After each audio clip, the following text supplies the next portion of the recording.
नमस्कार। आज मैं इस वीडियो के अंदर आपके साथ में जो थंबनेल आप देख रहे हैं, यकीनन ये थंबनेल ये बनाते समय मुझे दुख हुआ और इसके लिए वीडियो बनाते समय और ज़्यादा मुझे टेंशन हो रही है कि इसको किस तरह से विद्यार्थी लेंगे। देखिएगा, मैं आप सबको एक बात कह दूं, ऑनलाइन पढ़ाई के मैं खिलाफ नहीं हूं। हम लोग भी ऑनलाइन और ऑफलाइन दोनों माध्यम के अंदर अध्यापन का कार्य करवा रहे हैं। पर मेरे सभी दोस्तों, मैं आपसे माफ़ी चाहता हूं कि ये कहना कई बच्चों को बुरा लग सकता है कि ये तरीका सही नहीं है। जिस तरीके से हम अपने करियर के अंदर आने वाले समय के नए अरमानों को पूरा करने के लिए ख्वाब देख रहे हैं, उस तरीके से अपन की मेहनत हो नहीं रही है। मैंने अपने कुछ दिनों के अंदर पुराने हमारे सभी रिकॉर्ड्स को देखा और हमने देखा कि जिन जिन विद्यार्थियों ने हमारे कोर्सेज को ले रखा है और वो कितना उस कोर्स को पढ़ रहे हैं। एक्चुअली हमारे जो इंटरफेस के अंदर हमने देखा तो मोस्ट ऑफ द विद्यार्थियों ने कोर्स को लिया है, 10, 15, 20% ही लेक्चर देखे। मान लीजिए किसी कोर्स के अंदर 400 घंटे का पूरा वीडियो रिकॉर्डेड या लाइव जो सेशन था, उसमें से केवल 80, 90 घंटे, 100 घंटे तक कोई बच्चा पहुंच रहा है और बिल्कुल टेस्ट वगैरह देने के अंदर कोई इंटरेस्ट उसका नहीं है, नोट्स बनाने के ऊपर विचार ही नहीं कर रहा है।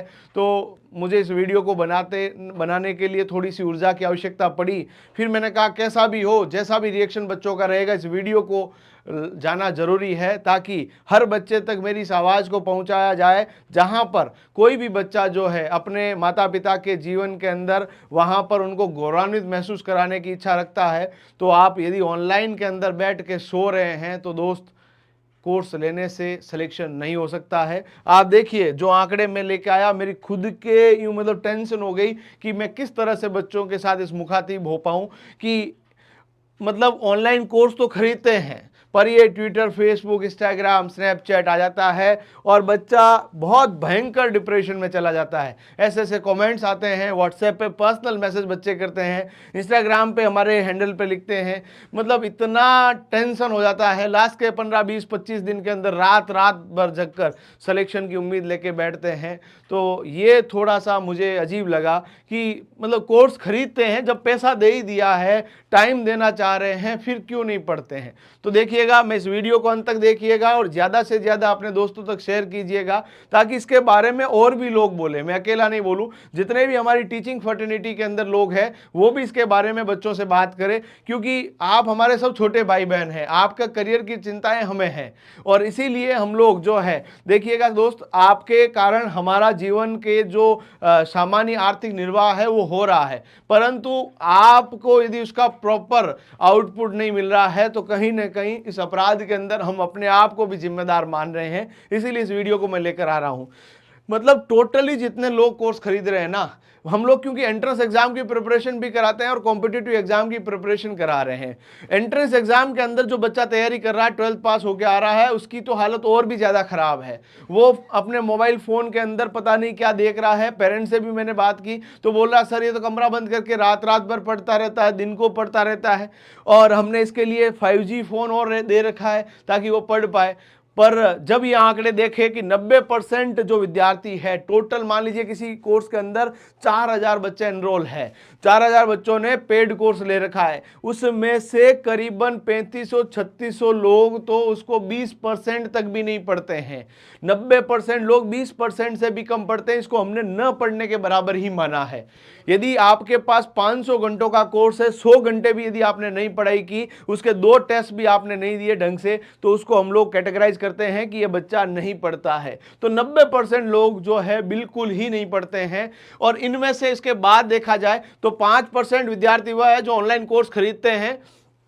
5% लोग जो है ऑनलाइन कोर्स तो खरीद रहे हैं पर उसमें से 60% मैटर ही पढ़ते हैं, 60% तक पढ़ते हैं, यानी वो भी अधूरा ही ज्ञान है। यानी 90% का तो हम लोगों ने पूरा का पूरा अलग कर दिया। उसके बाद जो टोटल 10% बचे उनमें से 5% लोग ऐसे हैं जो 60% पढ़ते हैं। अधिकतर विद्यार्थी अपने परिवारजनों और कहने के कारण कोर्स खरीद लेते हैं पर पढ़ने का सामर्थ्य उसके अंदर जुटा नहीं पाते हैं। इसके कारण उनको दिक्कतें होना स्वाभाविक है और केवल 5% लोग लोग ऐसे हैं जो 90% से अधिक कोर्स को प्रैक्टिस करते हैं, पढ़ते हैं, डाउट क्रिएट करते हैं। उन सभी के लिए बातचीत करने का प्रयास हमारी टीम के द्वारा जो भी हमारे पोर्टल से उन पे करते हैं।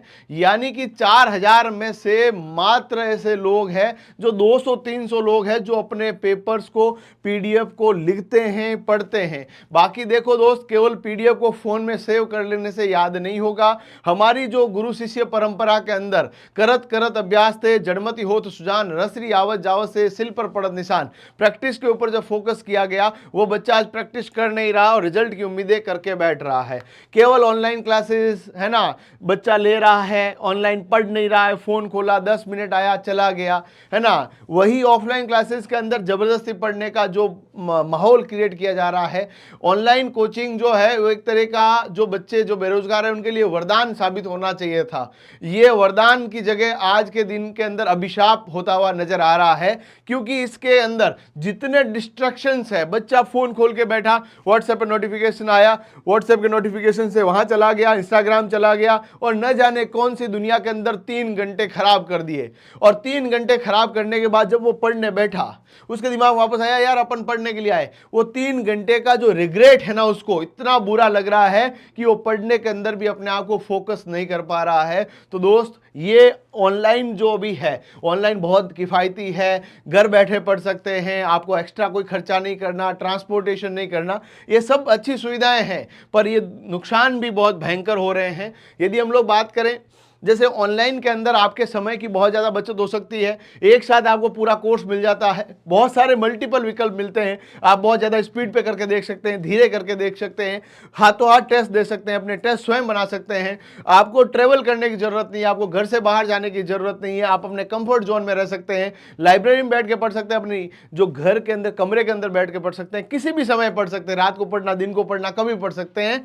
पर दिक्कत यही तो है, पढ़ नहीं रहे हैं। बाकी सब काम हो रहे हैं, पढ़ नहीं रहे हैं। ऑफलाइन के अंदर थोड़ा सा मामला इस तरह से रहता है, रिस्ट्रिक्शंस रहते हैं, टारगेट रहते हैं। टीचर और क्लास के अंदर जब रहता है तो उसके खुद के बहुत ज़्यादा बच्चों के ऊपर प्रभाव रहता है कि आपको याद करके ही आना पड़ेगा, यानी ऑटोमेटिकली एक सिंसियर डिसिप्लिन बच्चे के अंदर ऑटोमेटिक आ जाता है। तो व्यक्तिगत निगरानी रहती है, अधिक ध्यान केंद्रित रहता है। ऑब्वियसली बात है, क्लास के अंदर बैठे हैं, बातचीत करने लगता बच्चा तो उसको टीचर भी टोक सकते हैं, ये सब चीज़ें रहती है। और साथ ही साथ में एक अच्छा हेल्दी कंपटीशन रहता है, जब बच्चा अपने आप को कॉम्पीट कर रहा है, अपने दोस्तों को देख देख कर भी पढ़ने के ऊपर अपना ध्यान केंद्रित करने का प्रयास करता है। तो ये ऑनलाइन के भी अपने फायदे हैं, पर बहुत ज़्यादा नुकसान भी है। मैं बता रहा हूँ आपको, फायदे बहुत हैं। ऑनलाइन एक तरह का ज़्यादा फायदेमंद था, बट आज के दिन के अंदर ऑनलाइन कोर्स जब ले रहा है बच्चा तो डिस्ट्रैक्शंस इतने हैं, नोटिफिकेशन इतने हैं, नोटिफिकेशन के जाल के अंदर फंस रहा है। यहाँ पर देखा जाए, अब पढ़ने का टाइम है सुबह 8 बजे, कहा चलो 10 बजे पढ़ने बैठेंगे, 10 बजे दोस्त आ गया, 12 बजे शुरू करेंगे, 12 बजे खाना खाया, आलस आने लग गया, 4 बजे शुरू करेंगे, 4 बजे चाय पीने के बाद मम्मी ने कहा चल यार थोड़ा मेरे साथ बाहर चल ले। ऐसे करते करते पूरा दिन खराब हो गया और इस दिन का रिग्रेट अगले दिन के ऊपर भी प्रभाव दर्शाएगा और धीरे धीरे 4, 5, 7, 10 दिन ऐसे खराब होने के बाद लगता है अगली भर्ती को देखेंगे, इस भर्ती में तो होना नहीं है। और इस तरह का जो मनोभाव केंद्रित अपने दिमाग के अंदर आता है तो वो डिप्रेशन को और लेकर आता है, परेशानियों को लेकर आता है, क्योंकि लोग तो कहते हैं कि तुम क्या कर रहे हो, उनको कह रहे हैं हाँ जी हम पढ़ रहे हैं, पर वाकई वहां पर जो बच्चा है अपनी आंखों को वहां पर अपनी आंखों से मिला नहीं पाता है।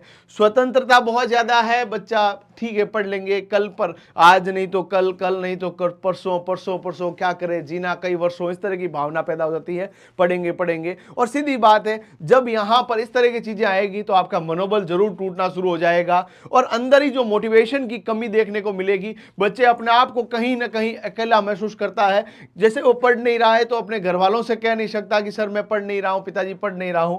टीचर से उसका कांटेक्ट है नहीं, क्योंकि टीचर कहीं और जगह बैठा है और आप कहीं और जगह बैठे हैं। 5-10 हज़ार 15,000 बच्चे एक साथ एक कोर्स के अंदर है, उन सब से टीचर की बात करना संभव है नहीं। मैसेजेस के माध्यम में अपनी भावनाओं को वो कहीं ना कहीं अपनी बातों को कह नहीं पाता है, उसके कारण बहुत सारे नुकसान हो रहे हैं।